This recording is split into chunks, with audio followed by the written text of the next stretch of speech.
이 시간 우리 하나님의 말씀을 보겠습니다. 사도행전 27장 1절부터 12절까지 말씀입니다. 신약성경 234쪽에 있는 사도행전 20장 1절부터 12절까지 말씀을 다 찾으신 줄 알고 우리 1절부터 함께 읽겠습니다. 시작. 우리가 배를 타고 이달리아에 가기로 작정되매 바울과 다른 제수 몇 사람을 아구스도 대의 백부장 율리오란 사람에게 맡기니 아시아 해변 각처로 가려 하는 아드라 무테노 배에 우리가 올라 항해할세 마게도냐의 데살로니가 사람 아리스다고도 함께하니라. 이튿날 시돈에 대니 율리오가 바울을 친절히 대하여 친구들에게 가서 대접받기를 허락하더니 또 거기서 우리가 떠나가다가 맞바람을 피하여 구브로 해안을 의지하고 항해하여 길리기아와 밤빌리아 바다를 건너 루기아의 무라시에 이르러 거기서 백부장이 이달리아로 가려 하는 알렉산드리아 배를 만나 우리를 오르게 하니 배가 더디가 여러 날 만에 간신히 니도 맞은편에 이르러 풍세가 더 허락하지 아니하므로 살몬의 앞을 지나 그레데 해안을 바람막이로 항해하여 간신히 그 연안을 지나 미양이라는 곳에 이르니 나세아 시에서 가깝더라. 여러 날이 걸려 금식하는 절기가 이미 지났으므로 항해하기가 위태한지라. 바울이 그들을 권하여 말하되 여러분이여 내가 보니 이번 항해가 화물과 배만 아니라 우리 생명에도 타격과 많은 손해를 끼치리라 하되 백부장이 선장과 선주의 말을 바울의 말보다 더 믿더라. 그 항구가 겨울을 지내기에 불편하므로 거기서 떠나 아무쪼록 베니스로 가서 겨울을 지내자 하는 자가 더 많으니 베니스는 그레데 항구라. 한쪽은 서남을 한쪽은 서북을 향하였더라. 아멘. 예, 오늘 이제 드디어 로마로 향하여 가는 길이 27장, 28장 두 장에 걸쳐서 이루어지고 있습니다. 모든 길은 어디로 통한다는 말이죠?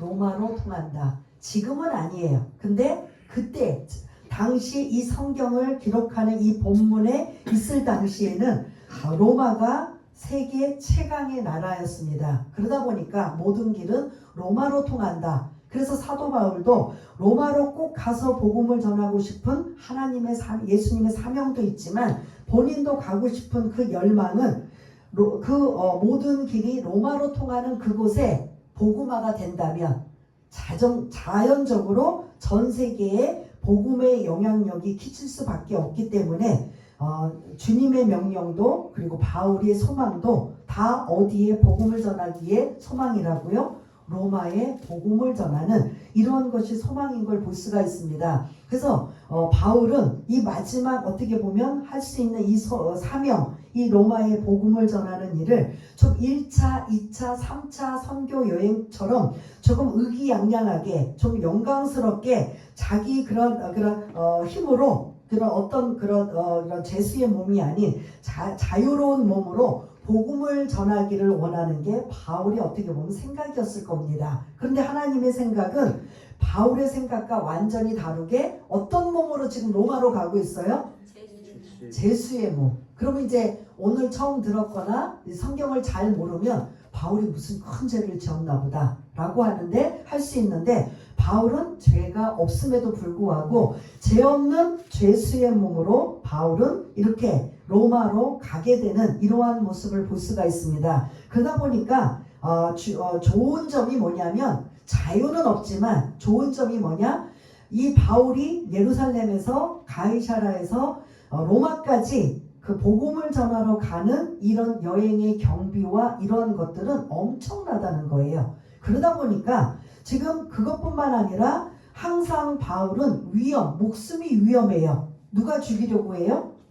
동족인 예루살렘에 이런 유대인들의 자객단이 있어요. 암살하려고 하는 자객단이 있기 때문에 만일 스스로 자유의 몸으로 로마로 간다면 분명히 그 배 안에서 어떤 일이 무슨 일이 만날지 모르는 상황입니다. 그러다 보니까 암살단도 있고 경비도 많이 들고 이런 여러 가지 그런 상황을 하나님은 딱 어떠한 몸으로 어떤 상태의 몸으로 지금 만들어 놓으신 거죠? 제수의 몸으로. 그것도 로마 백부장인 이러한 그런 100명의 군사를 거느린 이러한 지휘관의 보호 속에서 안전하게 로마까지 돈 한 푼 안 들이고 편안하게 자유는 없지만 갈 수 있는 이러한 것이 이게 하나님의 생각이라는 거죠. 그래서 저와 여러분들이 내 생각과 하나님의 생각이 안 맞을 때 내 생각으로 자꾸 간철하는 게 아니라 이렇게 바울은 자유로운 몸으로 영광스럽게 로마로 가서 복음을 전하고 싶은 게 사실은 바울의 어떻게 보면 생각이라고 볼 수 있는데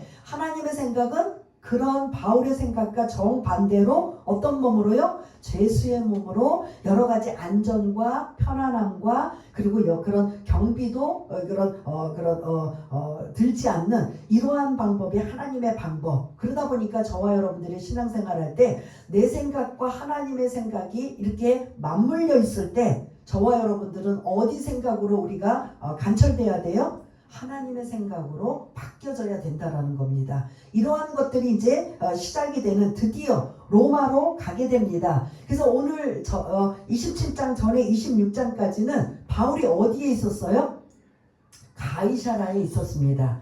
가이사라에서 3번의 재판을 받았습니다. 벨릭스 총독, 그 다음에 후임자인 베스도 총독, 그 다음에 아그리빠 왕 앞에서 재판은 아니지만 자기의 무죄를 드러내면서 그 복음의 이야기를 전했던 이 가이사라를 이제 드디어 떠나서 여러분들이 지금 읽을 때 난해한 익숙하지 않은 지명들이 오늘 가장 많이 등장합니다. 그래서 1절부터 12절까지는 거의 이동하는 배를 타고 가이사라에서 배를 타고 목적지는 어디예요? 로마로 향하는 그 여정이 굉장히 파란만장합니다. 편안하게 순풍의 돛담배처럼 가는 게 아니라 역풍을 만나고 강풍을 만나서 아주 그런 바다에서 굉장히 어려운 상황을 만나는 이러한 내용이 이제 27장, 28장 그런 중간까지 이루어지고 있는 바다 위에서 펼쳐지는 내용들이에요. 그런데 이 지금 특별히 오늘 1절부터 12절까지는 지명이 많이 등장합니다. 그래서 이 지금 PPT를 뒤로 지도가 나오는 데까지 좀 넘겨주세요. 오늘은 이 지도가 전체라고 볼 수가 있습니다. 여러분들 성경은 오늘 본문을 펼쳐놓으시고요. 그래서 제가 질문을 하거나 여러분들이 공감하면서 가는 건 성경을 이제 눈을 아래로 뜨면서 이렇게 힐끗힐끗 보시면서 오늘 핵심은 이 지도예요. 지도의 시작이 어디서부터 시작이 돼요? 가이사라예요. 조금 전에 말씀드린 26장까지는 바울이 가이사라에 몇 년 동안 있었다? 2년이 넘게 있게 되는 거기 사실 그렇게 오래 있을 필요도 없는데 누구 때문에 그렇게 오래 있었던 거죠? 벨릭스 총독이 뭘 받을까 하고 돈을 받을까 하고 계속 붙들어 놓고 죄가 없음에도 붙들어 놓고 계속 시간을 주는데 바울은 나올 구멍이 없었던 거죠. 그러다가 이제 새로운 후임자 총독이 들어오고 아그리빠 왕이 오게 되는 이러한 가이사라에서부터 이제 출발을 하는데 배가 가이사라에서 출발하는 게 아니라 어디서 출발하는 거죠? 그 위에 다음 단계가 어디예요? 시돈이에요. 시돈에서 배가 출항을 합니다. 그 배가 아드라 무테노 배예요. 아드라 무테노. 지명도 처음 들어보는 거잖아요. 근데 여러분 지도에 아드라 무테노라는 지명이 지금 있어요. 한번 찾아보세요. 해안가 쪽을 말고 육지 쪽으로. 찾으셨어요? 예. 그래서 그 배 이름이 아드라 무테노예요. 그래서 아마 거기서 배를 만들고 거기서 출항을 하는지 그것까지는 이제 더 이게 자세한 언급은 안 나오는데 아무튼 그 지명의 이름을 따서 배 이름이 무슨 배다? 아드라 무테노다. 그러면 시돈에서 이 아드라 무테노로 배를 타고 로마까지 가는 게 아니라 그 다음 단계가 이제 어디 지명이 나와요? 무라가 나와요. 무라에서 배를 갈아타요. 그래서 그 배 이름은 알렉산드리아 배예요. 여러분 알렉산드리아 들어보신 적 있으신가요? 혹시 어디 지명에, 이것도 지명 이름이에요. 어디일 것 같아요? 알렉산드리아? 로마인가? 그리스인가? 알렉산드리아 도서관은 들어보셨어요? 구약이 신약으로 이렇게 작업을 할 때 이 알렉산드리아 지역에서 유대인 12지파의 대표자들이 모여서 구약 성경을 히브리어로 이게 성경을 번역한 곳이에요. 그래서 이 알렉산드리아는 굉장히 유명해요. 그럼 어디일까요? 알렉산드리아는 어느 하나의 도시 이름이에요. 그럼 나라가 있을 거 아니에요. 그 나라 이름은 여러분들이 지도를 볼 때 아래쪽이 어느 지역일 것 같아요? 아시아, 유럽, 아프리카. 지금 그 무라 쪽은 아시아예요. 지금 현재로 말하면 터키 쪽이에요. 그러면 더 서쪽은 어딜 것 같아요? 그럼 유럽이겠죠? 그리스, 로마 이제 목적지가. 그럼 아래쪽은 어딜 것 같아요? 예? 여러분 지금 지도 우리나라 지금 지도로 보면 지금 지도 그때나 지금이나 똑같은 거예요. 아시아, 유럽, 그 밑에는 뭐예요? 아프리카예요. 여러분들이 지금 보시는 저 밑에 힌트 저기 있네요.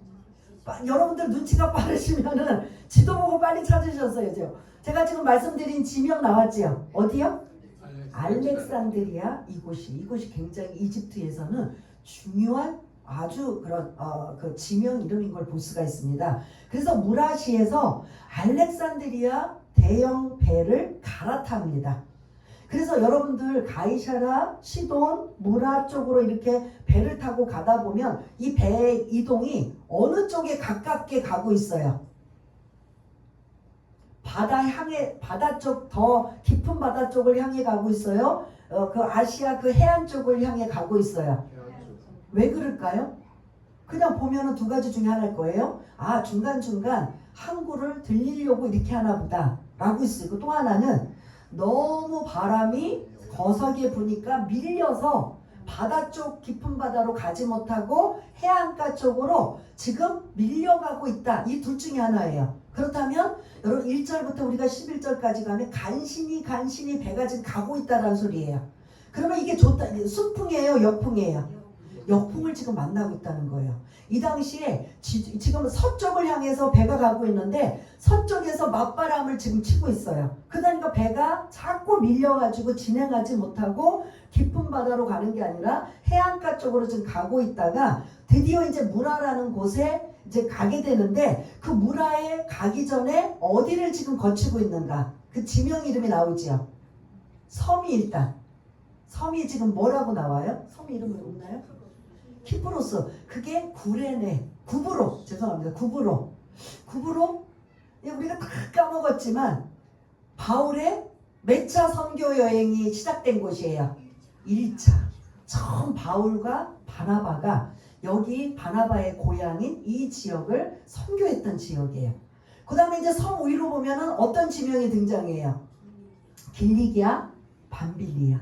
거기도 선교했던 지역이에요. 어디죠? 그 구브로 키프로스라는 섬에서 복음을 전하고 배를 타고 어디로 간 거예요? 길리기아 쪽으로 해서 갈라디아, 그 터키 중부에 있는 루스드라, 이고니온, 더베 이러한 지역을 갔던 이 지역을 어떻게 보면 이 바울의 입장에서 지금 배는 역풍을 불어서 바다 깊은 쪽으로 나가지를 못하고 해안가로 가지만 바울의 입장에서 그 배를 바라볼 때는 이제 내가 언제 다시 이 가이사라에 올지도 몰라요. 마지막이에요. 사실은 마지막에 지금 가면서 뭘 보고 있는 거예요? 본인이 바나바와 함께 복음 사역을 했던 1차 선교 지역을 지금 거쳐서 가게 되는, 과거를 어떻게 보면 해상하게 되는 이러한 모습의 지명이 지금 이렇게 밀려서 무라라는 시까지 갔다가 이 항구에서 배를 갈아탑니다. 두 번째 배는 뭐라고요?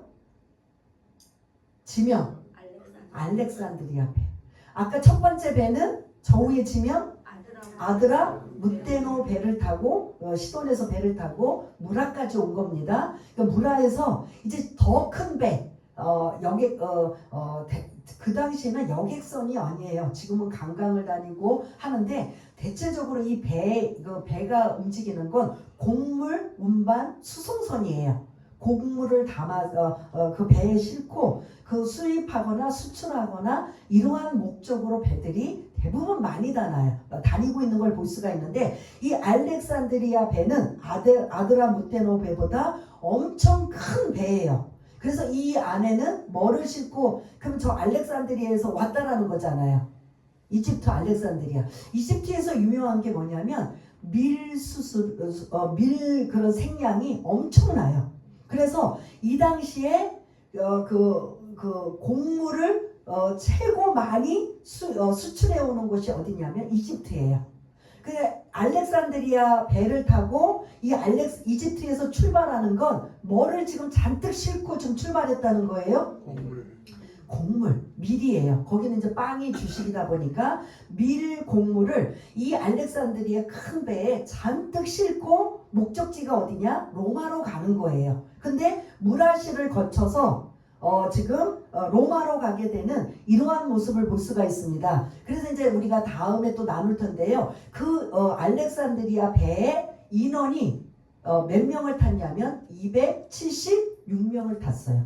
거의 300명에 가까울 정도면 배가 어떤 크기로 우리가 가늠할 수가 있잖아요. 아드라무테노 배는 그렇게 크다고 볼 수가 없어요. 그런데 이 지금 알렉산드리아 배는 엄청난 대형 배다. 그렇다고 지금 동력으로 움직이는 게 아니라 거의 그 당시에는 무슨 배일 것 같아요? 도수로 이용하는 바람을 이용한 배예요. 그러다 보니까 아주 그런 악재가 뭐가 그 바다에서 배가 이동을 할 때 가장 악재가 뭘 것 같아요? 바람이에요. 이게 수풍에 돛단 배처럼 가면 괜찮은데 이게 강풍이 분다 이러면 이제 배가 심하게는 난파가 되고 파손이 되고 침몰이 되는 이런 상황까지 있게 되는 그러다 보니까 이 지금 이 상황에 배가 1년 중에 그 겨울에는 운항을 안 합니다. 왜냐? 강풍이 너무 그러니까 말 그대로 미친 바람 강풍이 불다 보니까 배가 뒤집어지고 파손이 되고 난파선이 많기 때문에 겨울에는 운항이 안 되는 정도로 배가 이렇게 이동을 합니다. 그 좀 전에 이제 좀 뒤에 말씀드리고 이제 그렇게 무라에서 알렉산드리아 배를 갈아타고 지금도 화살 표시가 어디가 나와요? 니도 쪽으로 지금 갑니다. 니도 쪽으로 해서 지금 계속 간신히 가요. 뭐 때문에? 바람 때문에. 맞바람이 치고 그 바람이 거세서 지금 이렇게 바다 깊이 이렇게 가야 되는데 해안가 쪽으로 자꾸 쓸려서 이제는 어디까지? 니도 다음은 어디가 나와요? 미항이라는 곳에. 그러니까 오늘 본문에는 미항과 그 다음에 이제 무슨 지명이 나와요? 예?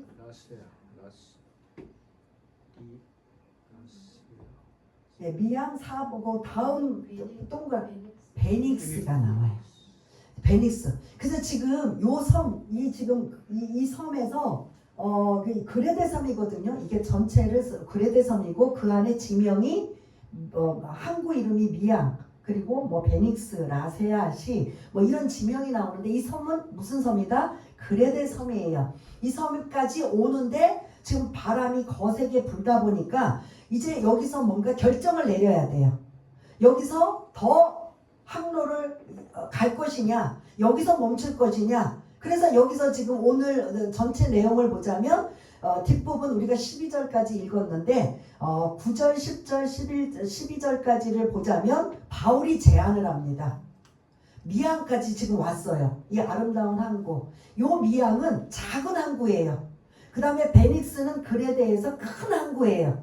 그러다 보니까 지금 오늘 본문엔 안 나왔지만 배에 안에 사람이 몇 명 탔다고 했어요?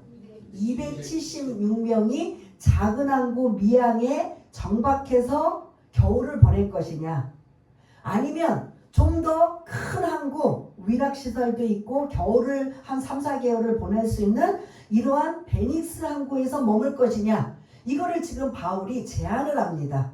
제안하는 내용들이 이제 조금 이제 이따 나오고요. 오늘 이제 이러한 이동 과정 한번 우리 지명 한번 제가 설명드린 거 한번 이동할까요? 어디서 출발했다고요? 가이사라. 배는 어디서 탔다고요? 시돈에서. 무슨 배? 아드라무테노라는 배를 타고 지금 출항을 합니다. 그런데 계속 그 출항하면서 배가 맞바람 때문에 힘겹게 어디까지 왔어요?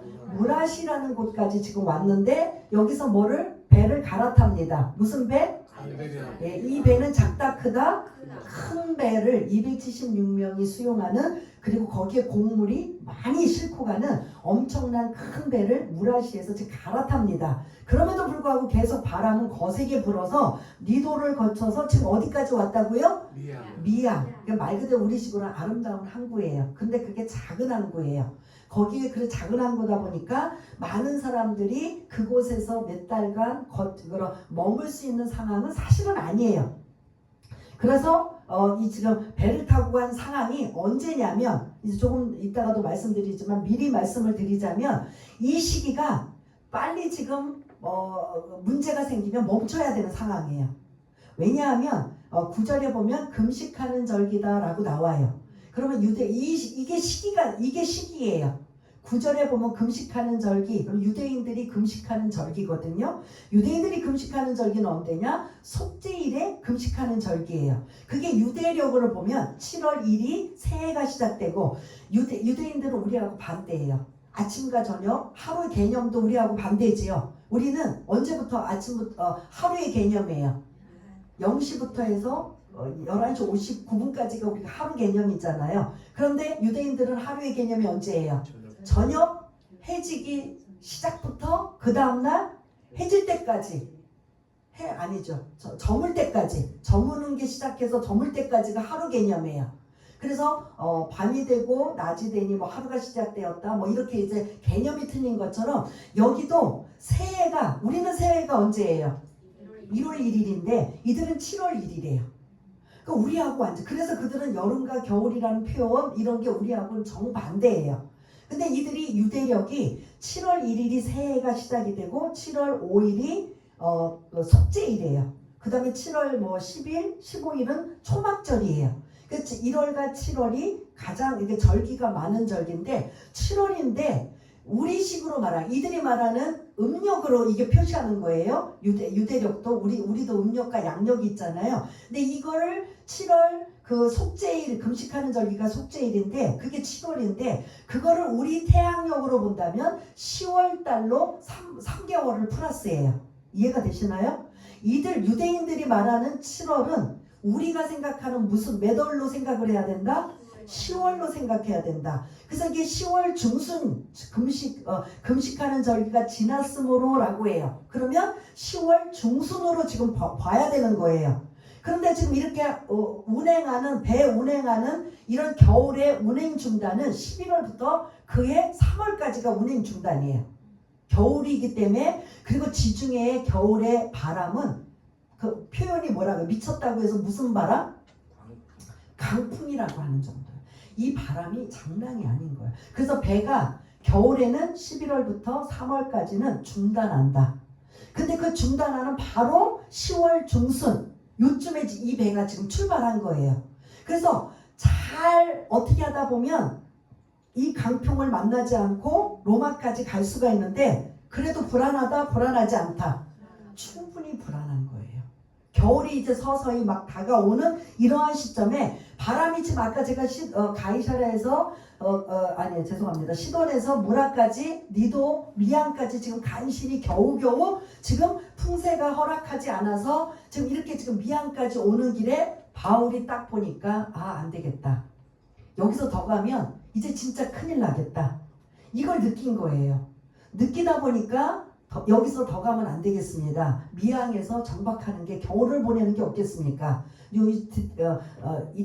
이제 뒤에 조금 더 설명을 드릴 건데, 지도를 보니까 이제 좀 설명을 드리다가, 그래서 여러분들이 미양이냐 베닉스냐 이거에 대해서 이제 뒷부분에 의논을 하는 거예요. 미양에서 겨울을 날 것이냐, 베닉스에서 겨울을 날 것이냐. 왜냐하면 11월부터 운항 중단이지만 지금 느낌이 굉장히 불안한 정도예요. 뭐가?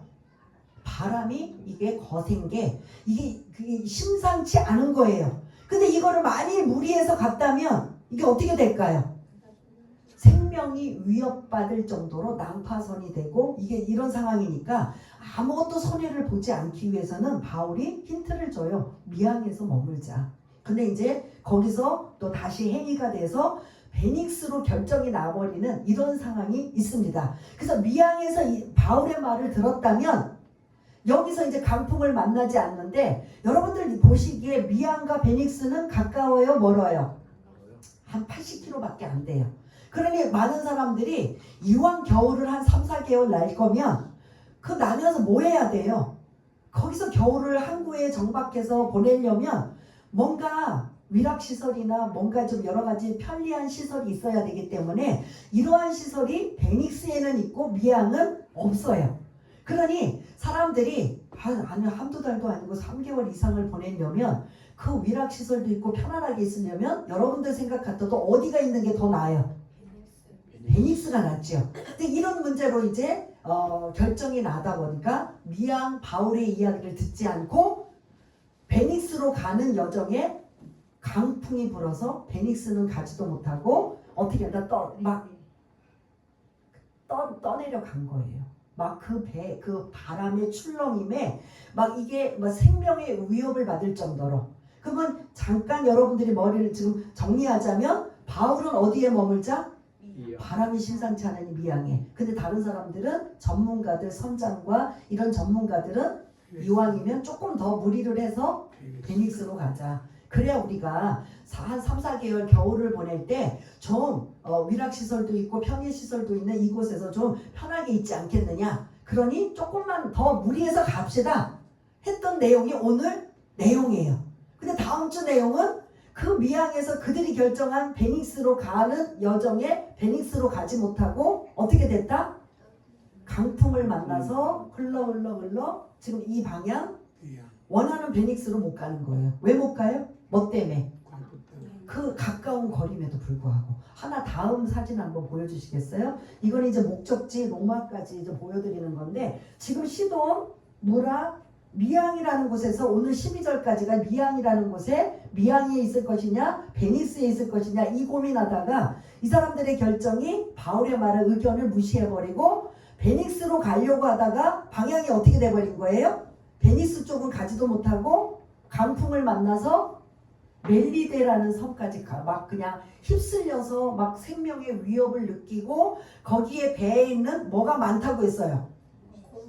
그 곡물을 다 바다에다 던져버리게 되는 그러한. 그리고 이제 막 배도 이제 막 생명까지도 위험을 받게 되는 베니스 옆에 조그만 곳에 가려고 하다가 그게 원치 않게 강풍으로 멜리데 섬까지 가게 되는. 그래서 이제 결국은 이제 흘러 어떻게 가다 이제 28장에 저기 원하는 어디까지?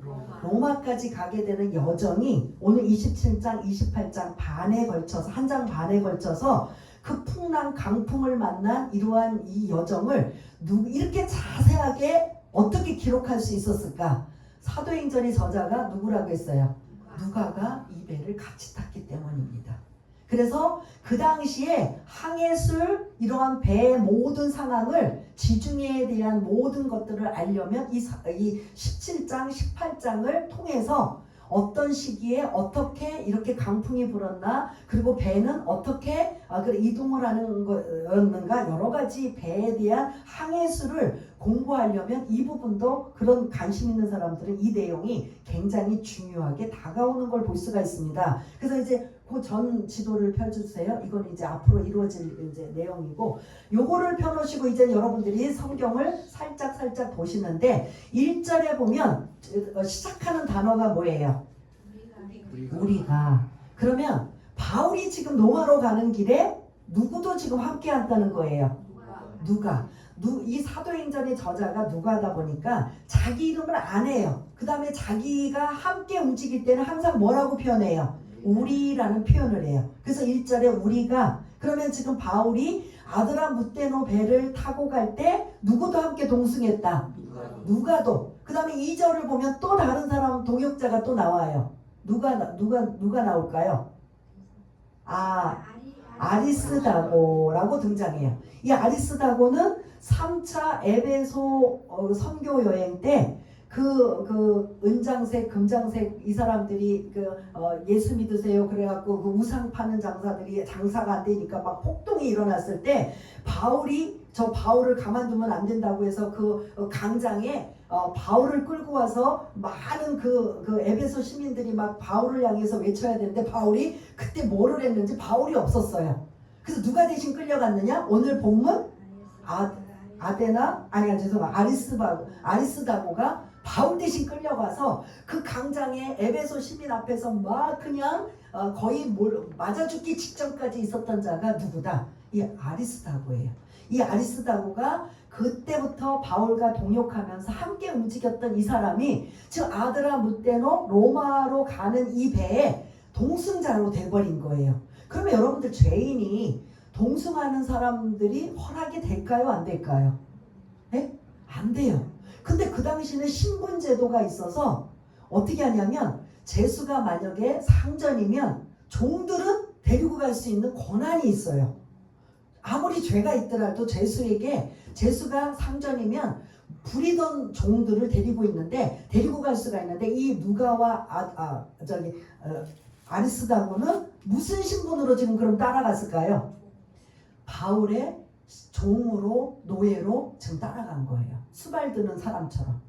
이렇게 하나님의 은혜가 동역자를 바울을 홀로 보내지 않고 누구를 붙여주셨다? 누가와 아리스다고의 동역자를 지금 붙여줘서 그 당시에 그 상황을 이용을 해서 종의 신분으로 사실 동역자잖아요. 동역자임에도 그들이 세상에서 보는 거는 종의 신분으로 지금 바울을 섬기는 이러한 그런 사람으로 두 사람이 지금 따라가게 됩니다. 그래서 하나님의 은혜가 이렇게 홀로 두지 아니하고 동역자를 붙여주신다라는 말씀이 떠오르고요. 두 번째는 2절에 보니까 3절에 보니까 누가 바울에게 친절을 베풀어요. 누가? 3절에 보니까 네? 율리오라는 사람이 신분이 뭐예요? 백부장이에요. 지금 바울, 제수와 그리고 다른 제수들도 함께 가는 이 총책임자가 누구다? 율리오라는 백부장이에요. 이 사람은 어디 사람이다 그럼? 로마 사람이에요. 로마 군인 100명의 군사를 거느리는 백부장인데 이 사람은 특별한 케이스예요. 그 앞에 수식어가 붙이지요. 율리오의 백부장을 설명할 때 뭐라고 붙였어요? 네?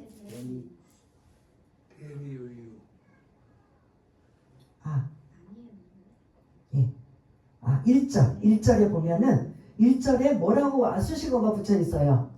아구스도대. 요게 그때 황제 이름이 아우구스예요.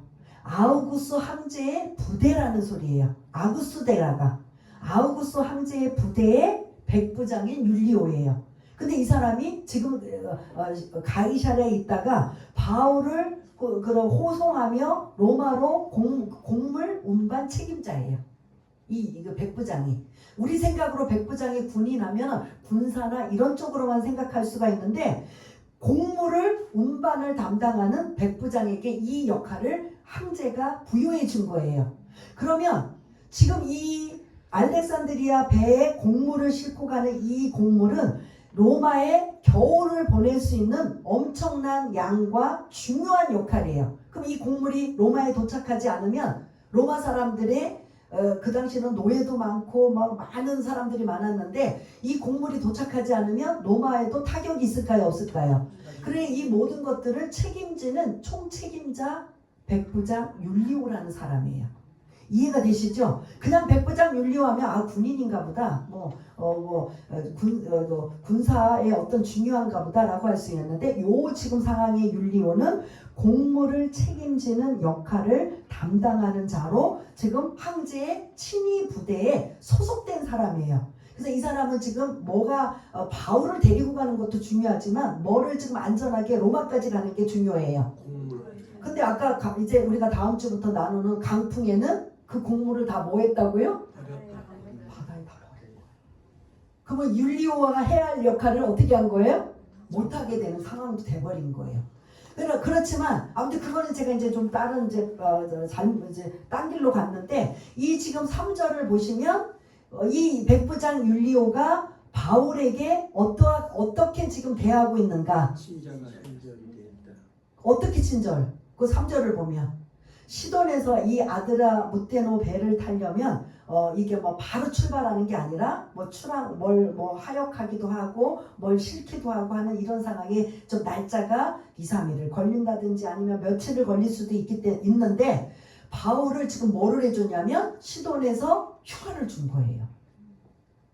지금 재수면 그냥 어디다 가둬뒀다가 그냥 배를 태워야 되잖아요. 그게 이틀이든 3일이든 일주일이든. 그런데 바울에게는 뭔가 친절을 베풀었는데 야, 이 배가 출발하기 전까지 너는 이 시돈에서 누구들을 만나고 대접을 받아라?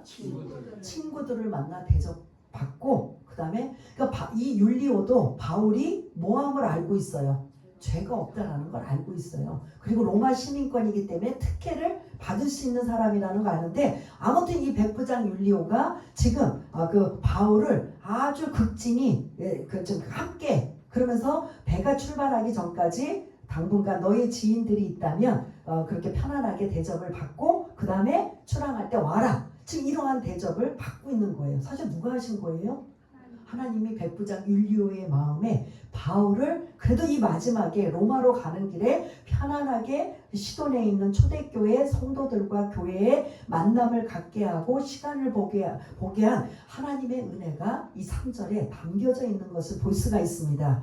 그리고 이제 그 4절부터는 드디어 시돈에서 배를 타고 아까 제가 말씀드린 이 지도 지금 계속 이렇게 지금 가고 있는 이 시점을 여러분들이 다시 7절 한번 보세요. 7절에 보면 배가 더디가 여러 달 만에 간신히 니도 맞은편에 이르러 그 다음 뭐가 허락지 않아요? 풍세가 더 허락하지 않아서 더 이상 배가 이동하면 안 되겠다는 느낌이 이제 다들 온 거예요. 그래서 로마까지는 이제 기대도 못하고 이 지금 겨울이 빨리 온 거예요. 겨울이 지금 아까 지금 말씀드린 지금 9절을 보면 여러 날이 걸려 맞바람이 치고 간신히 지금 여기까지 미항까지 오게 되었는데 이제는 더 이상 가면은 문제가 생기겠다라는 걸 느껴서 지금 9절에 보니까 이 시점이 언제라는 시점을 지금 단어가 지금 나와 있다고 했어요. 금식하는 절기. 다른 말로 유대력의 무슨 절기? 속죄일이라는 거예요. 그게 10월 속죄일이 지금 지났다. 이미 지났다. 그러니까 이제 10월 중순쯤 돼서 그래서 겨울이 되어 배 운항 중단은 언제부터라고 했어요? 11월부터 그해 3월까지는 배가 왜냐하면 지중해 바다가 미쳤다고 할 정도로 강풍이 불어서 이거는 죽을 각오하지 않으면 배가 뜨면 안 되는 상황이에요. 근데 그 전에 지금 배가 움직이고 있는데 이들이 지금 요 미항까지 왔는데도 수풍에 돛단 듯이 온 게 아니라 지금 계속 역풍을 맞으며 위험한 상황을 다들 직감을 하고 있었다는 소리예요. 그러니 이 지금 미항까지 왔을 때 지금 바울이 9절에 뭐라고 말하냐면 항의하기가 위태한지라 바울이 그들을 권하여 우리 10절 한번 읽어보겠습니다. 바울이 한 말이에요. 아까 제가 조금 전에 설명도 드린 걸 기억하시면서 시작. 말하되 여러분이여 내가 보니 이번 한 해가 화물과 배만 아니라 우리 생명에도 타격과 많은 손해를 끼치리라 하되 지금 위험하다는 소리예요. 그러니 어디에 머물자? 미항에서 머무시다. 더 이상 가면 안 됩니다.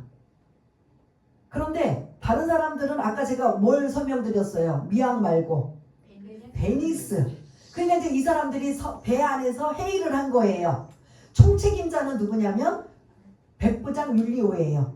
그 다음에 거기에 또 배 안에 누가 또 책임이 있을까요? 선장.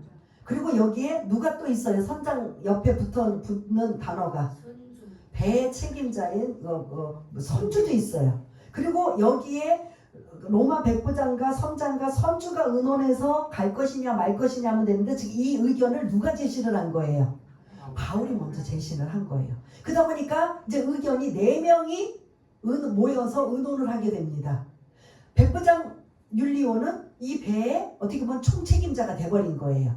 그 다음에 선장은 이 배의 기술적인 리더자가 된 거예요. 선장은 그렇잖아요. 배 운전하는 그 운전대를 붙잡는 기 때문에 이 선장이 기술적인 책임자예요. 선주는 말 그대로 뭐예요?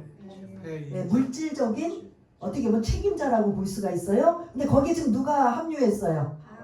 바울은 그럼 뭐의 책임자일 것 같아요? 지도자, 책임자, 리더로 볼 수 있어요.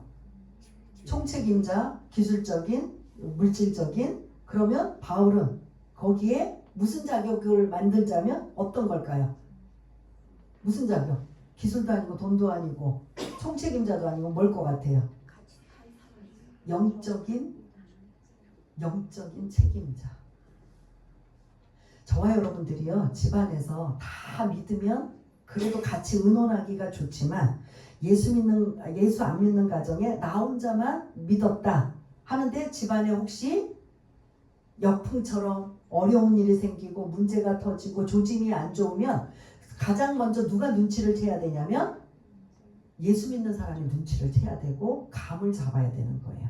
그래서 기도를 해야 되고 하나님 앞에 그 뜻을 물어봐야 되고 이런 어려운 문제들을 잘 헤쳐나갈 수 있는 이 역할이 우리 예수 믿는 사람이 가정에, 그 직장에, 사회에, 국가적으로 뭐한다? 누가 깨어 있어야 된다?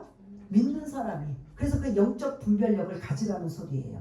그럼 이 배 안에서는 사실은 누가 깨어 있는 자가 되어야 돼요? 바울인 거죠. 바울이 영적으로 보나 여러 가지상 바울이요 고린도후서 11장 25절에 보면 이 지중해 1차, 2차, 3차 선교를 다니면서 배로 다녔거든요. 자기도 3번 파선을 만난 적이 있고 파산이 아니고 파선. 그리고 일주일을 깊은 바다에서 보낸 적이 있어요. 이러한 경험이 있기 때문에 그 경험을 토대로 그리고 영적인 민감성을 토대로 바울이 어디에 머물렀으면 좋겠다?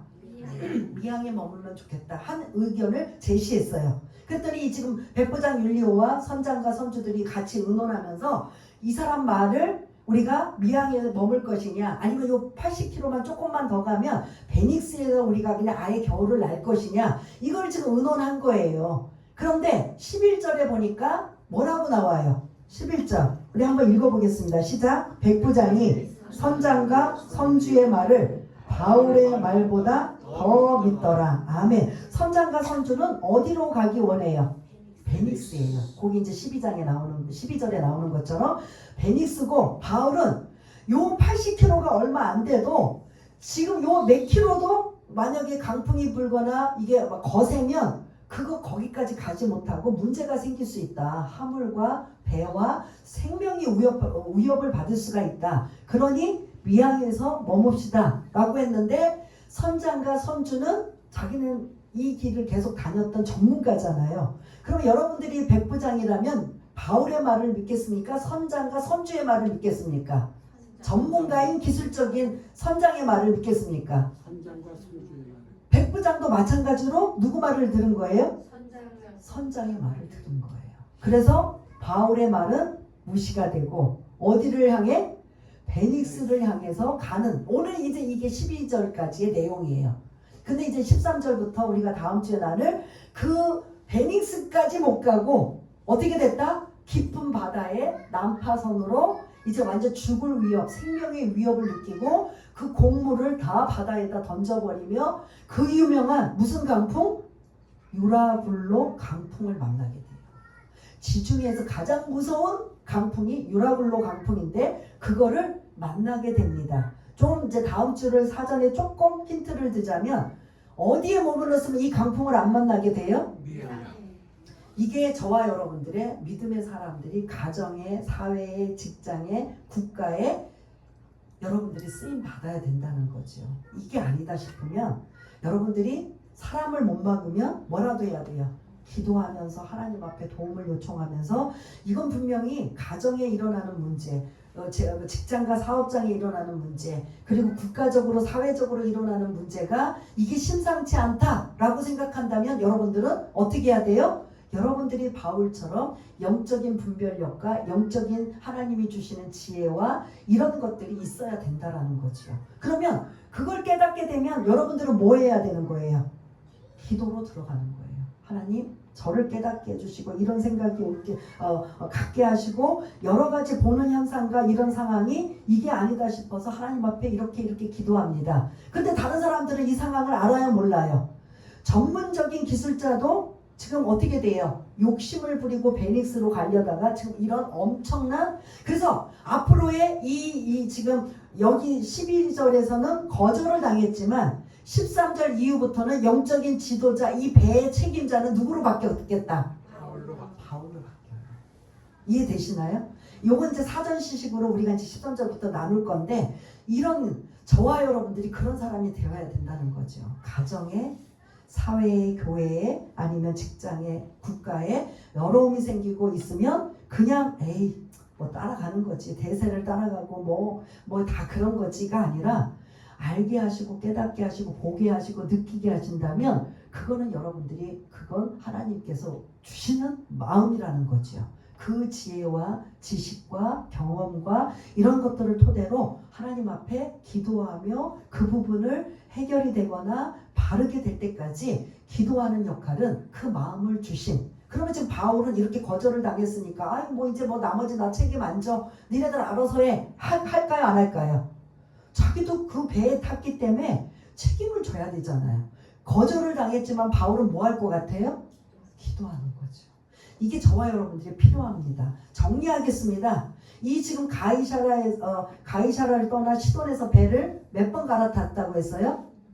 배는 몇 번 갈아탔어요? 한 번에 갔다? 두 번에 갈아타는 와중에 계속 그런 바람이 역풍으로 불고 거세고, 이게 이제 더 이상은 진행할 수가 없어서 겨울을 어디에 정박해서 날 수밖에 없는 이런 거세지만, 바울과 같은 이 지혜와 이런 경험과 은혜가 저와 여러분들이 가져야 된다는 거죠. 나는 그렇게까지 믿음도 없고 그렇게까지 뭐 다 거창한 사람 아닌데요. 그럼에도 불구하고 여러분들의 가정에 안 믿는 가정에 여러분들이 혼자 믿는다면 여러분들이 그 집안의 영적인 믿음에 어떻게 보면 그런 기둥이라고 볼 수가 있어요. 그게 아내가 됐든 남편이 됐든 딸이 됐든 아들이 됐든 누가 됐든 그 집안에 영적인 기둥을 하나님이 세워주신 거라는 걸 잊지 마시길 바라겠습니다. 뭐 남편이 있는데 아내가 있는데 아니면 누가 있는데 하고 떠넘기는 게 아니라 본인이 느끼고 깨닫고 이건 아니다 싶으면 그 사람이 사실은 영적인 바울과 같은 기둥과 같은 역할을 한다라는 거. 이게 여러분들의 가정과 직장과 사업장과 소속해 있는 국가와 사회에도 이게 필요하다는 걸 기억하시고요. 오늘 또한 누가와 아리스다고를 하나님께서 뭐 했다? 동역자로 붙여주셨다. 그들이 무슨 동역자인데 무슨 신분으로? 종의 신분. 이해가 되시죠? 그런 신분으로, 그래서 외롭고 힘들지 않고 거기서 함께 중보기도 하고 함께 의논하고 믿음의 사람으로 갈 수 있는 이 길을 지금 동역자를 붙여주셨다. 그리고 하나님은 잠깐이지만 시돈에서 백부장의 율리오의 호의로 뭐 했다? 잠깐 그런 힐링의 시간을 시돈에서 보낼 수 있게 되었다. 이게 다 모두어서 하나님의 은혜라는 겁니다. 그래서 오늘 이 말씀을 여러분들이 뭐 바울이 로마로 가는 거세고 그냥 엄청나게 힘들게 지금 가고 있구나, 이걸로 끝나면 안 돼요. 내가 여기 있는 이 말씀에 나는 어떻게 적용해야 되는가? 여러분들의 가정과 사업장에 뭐가 되어야 된다고요? 바울이 되어야 되는 거예요. 왜냐? 바울은 지금 여기 지금 믿는 사람과 안 믿는 사람과 다 어디 안에 있는 거예요? 배예요. 그 영적인 배가 여러분들의 가정이 될 수 있고 직장과 사업장과 국가와 이러한 사회가 될 수 있는 거예요. 그 안에 속해 있는 내가 하나님의 사람으로서 지혜와 경험과 어떠한 뜻과 생각을 주셨다면 그것 가지고 여러분들이 하나님 앞에 기도하며 믿음으로 나가며 잘못된 걸, 어그러진 것들을 바르게 고쳐잡는 게 이게 저와 여러분들의 역할이라면 그 역할을 믿음으로 감당할 수 있는 저와 여러분 모두가 다 되시기를 바라겠습니다. 우리 한번 이 반주에 맞춰서 이 잠깐 이제 오늘부터 시작되는 이제 그 로마로 가는 길이지만 이 가는 길이 쉽지 않고 역풍을 만나고 더 심하게 이제 다음 주부터는 강풍을 만나서 이제 완전히 생명의 위협을 받게 되는데 이제는 선장과 선주와 백부장이 그런 리더자가 아니라 영적인 리더자 바울을 의지하며 이제 따라가게 되는 이런 상황이 되기 때문에 저와 여러분들이 바울과 같은 이러한 영적인 리더와 지도자가 되어서 어떤 상황에도 여러분들이 안 믿는 자에게, 안 믿는 가족 아니면 직장, 이런 모든 여러분들이 소속되어 있는 곳에 믿음으로 그들에게 은혜를 실어줄 수 있는 그런 모든 분들이 바울과 같은 사람이 되기 위한 마음으로 한번 우리 잠시 기도하는 시간을 갖겠습니다.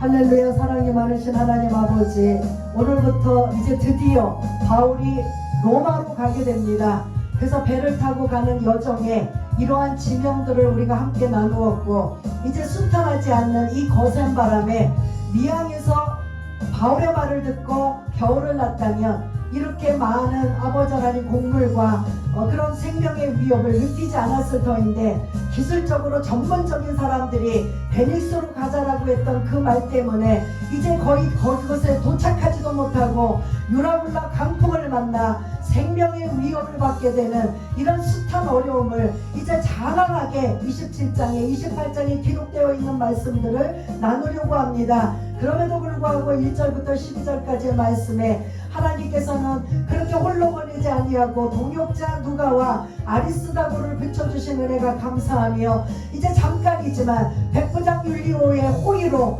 시돈에 잠시 그렇게 또 힐링하며 아버지 하나님 또 은혜의 시간을 가질 수 있는 그런 시간을 주심을 감사를 드리며, 이제 본격적으로 난파를 당하며 어려움을 당하며 강풍을 만날 때 아버지 영적 지도자가 바울로 바뀌어지게 되는 이러한 상황을 볼 수가 있습니다. 이러한 바울의 역할이 우리가 될 수 있고, 우리가 우리의 가정에, 직장과 사업장과 사회, 국가에 아버지 하나님 영적인 분별력을 허락하여 주셔서 우리가 먼저 깨달아 알고 우리가 먼저 분별력을 가져 기도하며 아버지 하나님 어그러지고 잘못되고 아버지 이 모든 것들을 바로잡는 역할을 우리를 통해서 하기를 원하신다면 우리가 거부하지 아니하고 그것에 하나님의 은혜로 힘입어 아버지 하나님 모든 것들이 제자리로 아버지 바로잡을 수 있는 이러한 일들이 나타날 수 있는 그 한 사람이 바울이 우리가 될 수 있도록 주님 도와주옵소서.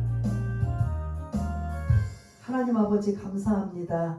오늘 바울이 거절을 당하고 그러한 이런 모든 상황이었지만 결국 어려움에 처하면 많은 사람들이 그 바울의 도움을 청할 수밖에 없고, 바울이 영적 지도자로 그들을 안심시키고 위로해주며 아버지 하나님 무사히 로마까지 가게 되는 이런 모든 과정을 우리가 27장 28장에 나누어 볼 터인데, 우리가 그러한 말씀을 통해서 우리가 어떤 것을 배우고 또 적용시켜야 되는 걸 또 깨달아 알아가는, 그래서 우리 모두가 바울과 같은 우리 가정 위에 직장과 사업장과 국가의 이러한 영적인 기둥이 되어서 그런 잘못된 거, 어그러진 것, 이런 모든 것들을 기도하며 믿음으로 나가서 올바르게 그런 제자리에 모든 것들이 있을 수 있는 그러한 상황이 우리 한 사람을 통해서 이루어질 수 있도록 은혜를 내려 주옵소서. 모든 것 감사드리오며 사랑이 많으신 예수님 이름으로 기도드리옵나이다. 아멘.